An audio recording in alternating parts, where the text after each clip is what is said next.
Donald Trump spoke in Milwaukee, and for the first time in my lifetime, I've heard a person running for office, especially on the Republican side, who spoke out loud what he will do for Black Americans. And I'm glad to hear that because there is this impression out there that Republicans don't care about Black people.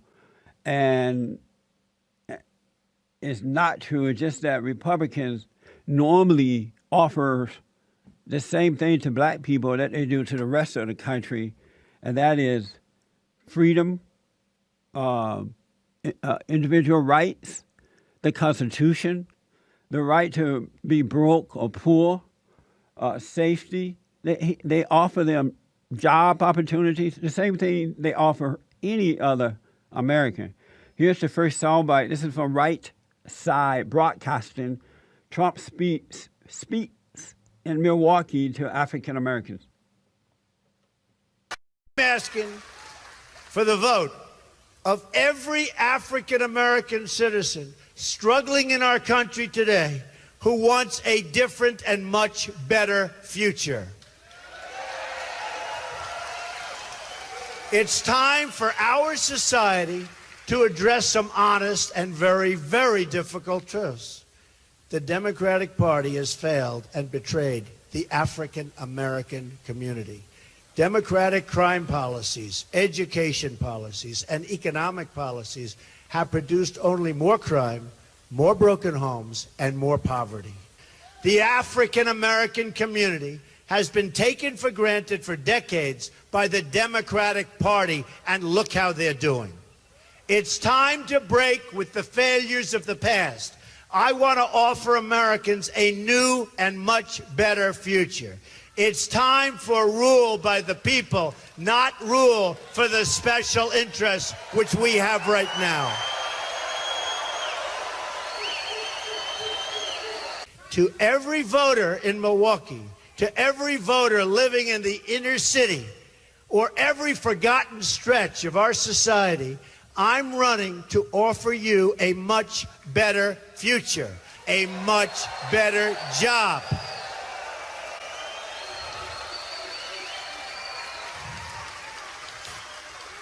And a much higher wage. Refreshing is the word. His speech continues. The Democratic Party has taken the votes of African Americans for granted. They've just assumed they'll get your support and done nothing in return for it.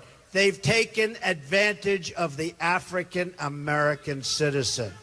It's time to give the Democrats some competition for these votes, and it's time to rebuild the inner cities of America and to reject the failed leadership of a rigged political system. And that's what it is. It's a rigged system. I'm running to listen to your voice, to hear the cries for help from so many people in our nation. The quiet voices in our society, not the loudest demonstrators, need to have their demands heard. Yeah. We reject the bigotry of Hillary Clinton, which panders to and talks down to communities of color and sees them only as votes. That's all they care about, not as individual human beings worthy of a better future. They have taken advantage. Hillary Clinton-backed policies are responsible for the problems in the inner cities today, and a vote for her is a vote for another generation of poverty, high crime, and lost opportunities. I care too much about my country to let this happen.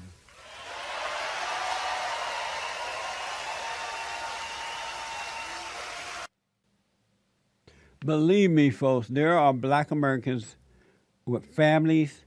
There are men and women who are working hard, who might not have even considered voting for the Republican, a Republican. This is going to do it. This is what they've been waiting to hear. The quiet ones, not the loudmouth like the radical, agitated KKK, worse than the KKK, Black Lives Matter. Here's the final soundbite on Donald's speech there in Milwaukee. The Democratic Party has run nearly every inner city in this country for 50 years and run them into financial ruin, virtually every single one. They've ruined the schools. They've driven out the jobs. They've tolerated a level of crime no American should consider acceptable, worse than many third world countries, so bad that people don't want to even report on it. The real numbers are beyond belief. Violent crime has risen 17% in America's 50 largest cities last year. Homicides are up more than 60% in Baltimore alone. They're up more than 50% in Washington, D.C. This is the future offered by the policies of Hillary Clinton and her friends. More poverty, more crime, and basically just more of the same. The only other Republican who was running for president this time around within the Republican Party who would have put this type of information out in such a bold way would have been Dr. Carson. He would have been putting this type of information out there into the black community. I'm happy about this because we've been saying for 26 years that there is no such thing as black Americans surviving by way of the government. They need family. They need the same opportunity that the rest of the country have. Family, God, Constitution, freedom. Cut back on the taxes and all the regulations. And these black folks who are willing to work will make it. Thank you for that, Donald.